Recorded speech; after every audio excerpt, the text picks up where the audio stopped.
کوئی ایسی عبادت نہیں کہ سارے فرشتے اس ایک کو انجام دیتے ہوں سوائے درود مصطفیٰ کے۔ جو سجود میں رہتے ہیں وہ بھی مصطفیٰ پہ درود پڑھتے ہیں، جو بیت المعمور کا طواف کرتے ہیں وہ بھی حضور پہ درود و سلام پڑھتے ہیں، جو تسبیح کرتے ہیں وہ بھی درود پڑھتے ہیں، جو تکبیر کرتے ہیں وہ بھی درود پڑھتے ہیں، جو تحلیل کرتے ہیں وہ بھی درود پڑھتے ہیں۔ باقی عبادتوں میں سارے فرشتے منفرد اور منقسم ہیں، مگر میرے محبوب پر درود و سلام پڑھنے میں سب فرشتے مجتمع ہیں۔ تو کوئی فرشتہ اس عمل سے خارج نہیں۔ ان اللہ و ملائکتہ یصلون علی النبی۔ اب یہ دو باتیں سمجھا کر اس کے بعد اللہ تبارک و تعالی نے اپنی خبر دے کر اب حکم دیا کہ اے لوگو، جب میں نے فرشتوں کو اپنے ساتھ شریک کر لیا ہے، ان کو خبر میں شریک کر لیا ہے، اور تمہیں صیغہ امر میں شریک کرتا ہوں۔ ان کو خبر میں شریک کیا ہے، تمہیں امر کی شکل میں شریک کرتا ہوں، تم بھی میرے محبوب پر درود و سلام پڑھا کرو، تاکہ زمین و آسمان اور پست و بالا کی ساری کائنات میرے محبوب کے درود و سلام سے معمور ہو جائے صلی اللہ علیہ وسلم۔ یہ تمہیدی گفتگو کر کے، اور ایک چیز اور ذہن میں رکھ لیں کہ حضور پر درود و سلام، درود یہ اللہ کی سنت ہوئی۔ جب اس نے کہا نا ان اللہ و ملائکتہ یصلون علی، یہ اللہ کی سنت ہوئی۔ درود کے سوا، درود و سلام کے سوا اور کوئی عبادت اللہ کی سنت نہیں ہے، وہ نبی کی سنتیں، انبیاء کی سنتیں۔ کیا؟ انبیاء کی سنتیں ہیں۔ عملاً اگر حکم قرآن میں آ گیا، قرآن کی نوعیت بتاتی ہے کہ کچھ فرض ہو گئی، کچھ واجب ہو گئی، کچھ سنتیں کہلائیں، مگر اصلاً سب نبی انبیاء کی مخلوق کی سنتیں ہیں۔ نماز حضور نے پڑھی، اللہ نے نہیں پڑھی، حضور کی سنت ہوئی۔ روزہ حضور نے رکھا، اللہ نے نہیں رکھا، حضور کی سنت ہوا۔ حج زکوٰۃ آقا نے ادا کیے، اللہ نے نہیں کیے، حضور کی سنت ہوئی۔ آپ بات سمجھ رہے ہیں نا؟ مگر اللہ نے فرمایا میں درود و سلام پڑھتا ہوں محمد مصطفیٰ صلی اللہ علیہ وسلم پر، سو درود و سلام اللہ کی سنت ہوا۔ تمام احکام شریعت انبیاء کی سنت ہوئے، بولیے، اور درود و سلام کس کی سنت؟ اللہ کی۔ اب حکم اور سنت میں ایک فرق ہوتا ہے، وہ سمجھا دوں۔ شریعت میں مطلق مجرد حکم، just a commandment، and Allah's sunnah, Allah's practice, there is a difference between these two۔ حکم اور سنت میں فرق ہوتا ہے۔ کیا؟ شریعت میں جسے حکم کہتے ہیں وہ ہمیشہ بدلتا رہا ہے، حکم بدلتے رہتے ہیں۔ اللہ کے حکم وقت کے ساتھ ساتھ، انبیاء کے ساتھ ساتھ، رسولوں کے ساتھ ساتھ، امتوں کے ساتھ ساتھ حکم بدلتے رہے، مگر جس کو اللہ نے اپنی سنت بنا دیا، سنت کبھی نہیں بدلتی۔ آپ کو سمجھ آئی؟ ایک وقت اللہ نے حکم دیا اسجدوا لآدم، سب فرشتوں کو کہ آدم کو سجدہ کرو۔ آدم کو سجدہ کرایا، کس کا حکم تھا؟ اللہ کا حکم تھا۔ حکم دیا، اللہ کا حکم تھا۔ یوسف علیہ السلام کو اللہ نے حکم دیا، ان کے ماں باپ سمیت بھائیوں کو حکم دیا کہ یوسف کو سجدہ کرو، تو اللہ کا حکم تھا تعظیماً سجدہ کرنا، عبادت کے لیے نہیں، تعظیماً سجدہ کرنا۔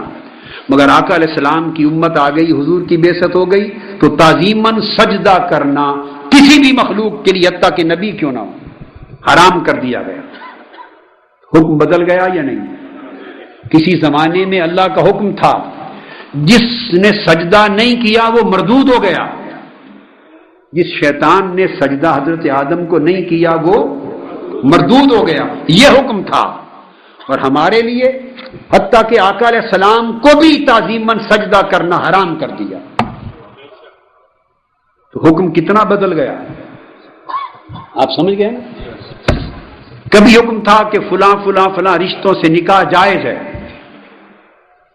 جب آدم علیہ السلام کی اولادیں ہوئیں اور پوتے پوتیاں ہوئیں اور نواسے نواسیاں ہوئے تو جو نکاح ہوئے وہ باہمی ڈائریکٹ خونی رشتوں میں ہوئے یا نہیں ہوئے؟ بولیے نا. تو وہیں سے تو نسل آدم چلی، بنی نوع انسان.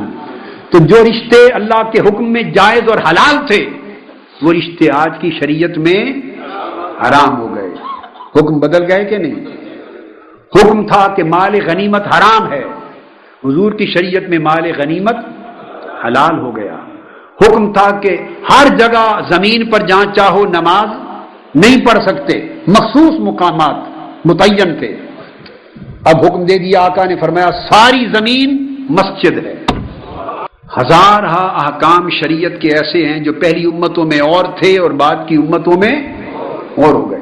کئی احکام تورات میں تھے وہ قرآن میں بدل گئے، کئی احکام زبور میں تھے وہ بعد میں بدل گئے، کئی انجیل میں تھے وہ بعد میں. تو جتنے احکام شریعت تھے رسولوں کے بدل بدل کر آنے سے شریعت کے احکام بدلتے رہے، مگر اللہ رب العزت نے جسے اپنی سنت بنا لیا اسے اول وقت سے لے کر آج تک نہیں بدلا. فرمایا لن تجد لسنت اللہ تبدیلا، کہ اے محبوب جو اللہ کی سنت ہو گئی اس میں کبھی تبدیلی نہیں ہوگی. ولن تجد لسنت اللہ تحویلا، اللہ کی سنت میں تو کبھی تبدیلی نہیں پائے گا. تو اللہ کے حکم بدلتے رہے، سنت کبھی نہیں بدلی. ہر حکم اور عبادت کو حکم بنایا، بدلتے رہے، حتیٰ کہ خود نماز بدلتی رہی. شروع میں فرض 2 تھے حضور کے زمانے میں صلی اللہ علیہ وسلم، حدیث پاک صحیح بخاری میں حدیث صحیح 2 فرضوں کی نماز دی. پھر کیا کیا؟ سفر کی قصر کے لیے 2 ہی رہنے دیے اور مقیم کے لیے 2 اور بڑھا کے 4 کر دی. حکم بدل گیا. وضو کے بعد کوئی آگ پر پکی چیز کھا لے تو وضو ٹوٹ جاتا تھا. آقا علیہ السلام نے فرمایا اب حکم بدل گیا، اب کھا لیا کرو، وضو نہیں ٹوٹتا. الغرض شراب ہی ہے. اوائل دور میں اس کو حرام نہیں کیا گیا تھا، مدینہ کے دور میں 13 برس گزرنے کے بعد حرام کیا. سود مکی دور میں حرام نہیں تھا، 13 برس کے بعد بلکہ 16 برس کے بعد آخری زمانوں میں آ کے حرام کیا. تو حتیٰ کہ شریعت محمدی کے حکام بھی وقت کے ساتھ ساتھ ایک گریجول پروسیس میں بدلے. جسے سنت کا درجہ دے دیا وہ کائنات کی ابتدا سے آج تک کبھی نہیں بدلی.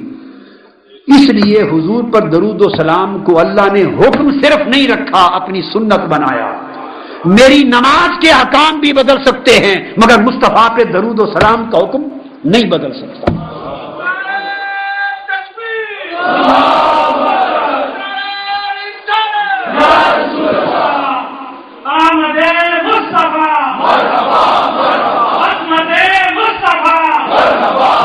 حاضرین محترم،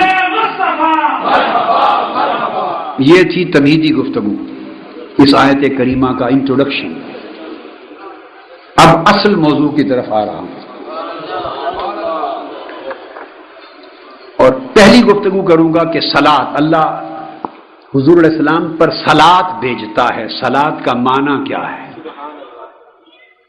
پہلی گفتگو آج حصہ یہ ہوگا کہ صلاۃ، اللہ کا حضور پر صلاۃ پڑھنا، اس کا معنی کیا ہے. بہت سی کتابوں میں ائمہ حدیث نے، ائمہ لغت نے، ائمہ علم نے لکھا ہے، ائمہ تفسیر نے لکھا ہے. کچھ کتابوں کے نام میں بتا دیتا ہوں تاکہ سند کے طور پہ چیزیں آپ کے سامنے رہیں. صلاۃ کا معنی ڈسکس کرتے ہوئے لسان العرب لغت کی معروف کتاب ہے. جتنا کچھ میں بیان کروں گا یہ ان تمام لغت کی کتابوں میں اگر اہل علم بطور سند پڑھنا چاہیں تو اس سب کا مواد، حوالہ، اتھارٹی ان تمام کتابوں میں ملے گی. اتھارٹیز کوٹ کر دی پہلے میں نے تاکہ بعد میں بات تسلسل سے چلتی رہے.